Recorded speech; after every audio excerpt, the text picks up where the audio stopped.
What's up, everybody? Welcome back to What They Teach You in High School. Hey, today we are talking about part 1 of 4 of the U.S. Constitution. And if you need to know one thing about the U.S. Constitution, it's that it comes in pocket form and every American should have one. Welcome back to What They Teach You in High School.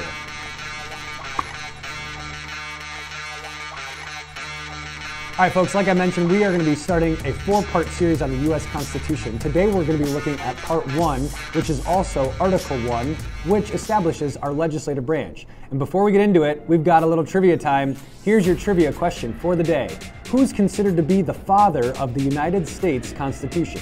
Is it A, John Adams? Is it B, Thomas Jefferson? Is it C, James Madison? Or is it D, George Washington? Hey, that's right, it's C, James Madison. Okay, so I don't claim to be an etymologist by any means, but we read right away that the legislature is broken up into a bicameral legislature. And I know that bi means two, just like a bicycle has 2 wheels, and therefore we can deduce that our legislature is going to be broken into 2 parts. And in fact it is. We have one side, the House of Representatives, and the other side, the U.S. Senate, and these are the 2 parts of our bicameral legislature. And aside from the fact that the language in the Constitution is a little bit old with the hithertos and the thou shalls, it's actually a pretty succinct document that really lays out all the rules without all the fluff. And in fact, Article 1 of the Constitution, which lays out all of the rules for the legislative branch, is about 8.5 pages long in this tiny little pocket Constitution. So if you watched Power, Authority, Institutions, and Federalism, you'll recall that the United States did not start as a federalist form of government. In fact, it started as a confederal system, and it was governed under the Articles of Confederation. You also might remember that the Articles of Confederation didn't give the federal government the teeth that it needed to actually impose the rules regarding taxation and foreign trade, as well as trade amongst the states. And in fact, the Articles of Confederation made it clear that the federal government could not intervene when the states were attempting to negotiate their own trade agreements. This led to an untenable situation that George Washington describes in the book, The Framers' Coup. President Washington describes in his last official address to the nation that states must either give such a tone to the federal government as will enable it to answer the ends of its institutions, or else relax the powers of the Union, annihilate the cement of the Confederation, and expose us to become the sport of European politics, which may play one state against another.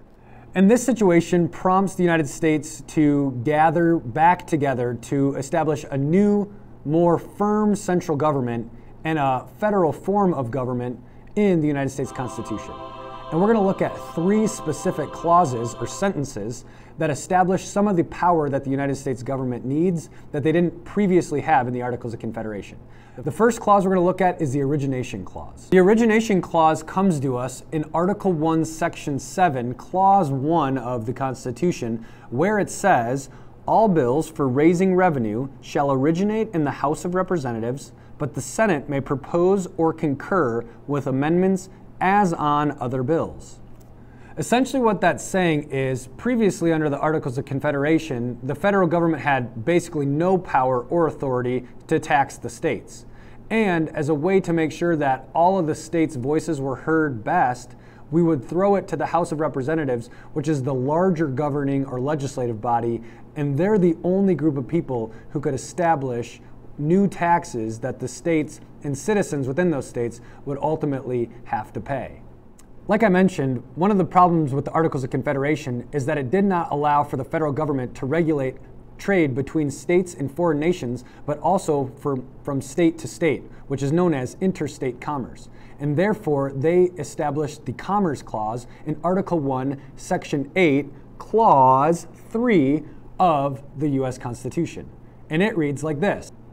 "The Congress shall have power to lay and collect taxes, duties, imposts, and excises, to pay the debts and provide for the common defense and general welfare of the United States, but all duties, imposts, and excises shall be uniform throughout the United States.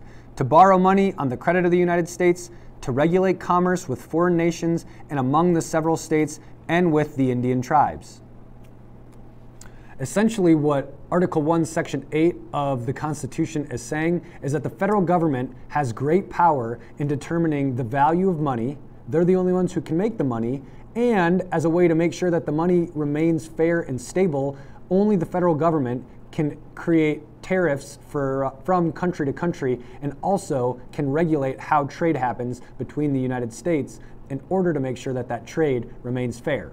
The final clause we're going to look at is the necessary and proper clause, which you can find in Article 1, Section 8, Clause 18 of the United States Constitution. This clause is also known as the elastic clause, and it reads like this: to make all laws which shall be necessary and proper for carrying into execution the foregoing powers and all other powers vested by this Constitution in the government of the United States or in any department or officer thereof. The necessary and proper clause gives the United States legislative branch a lot of power and authority to make laws that impact any of the main topics that the legislative branch can cover, which includes coining money, interstate and foreign trade, levying and collecting taxes, and borrowing money from both the people and from foreign governments. The one thing we didn't address that the legislative branch also has the only authority and power to engage in is the declaration of war. And that becomes extremely relevant, especially as we look at how the power to declare war is shared with the power to enact war, which is held by the executive branch under our commander-in-chief, aka the President of the United States. We're going to examine that next time on What They Teach You in High School. Hey, as always, please like, subscribe, comment down below. Let me know, what do you think of our Congress? Do you think they're doing a good job, or do you think that maybe they've got some work to do? As always, thanks for tuning in to What They Teach You in High School. We'll see you next time. Have a great day. Peace.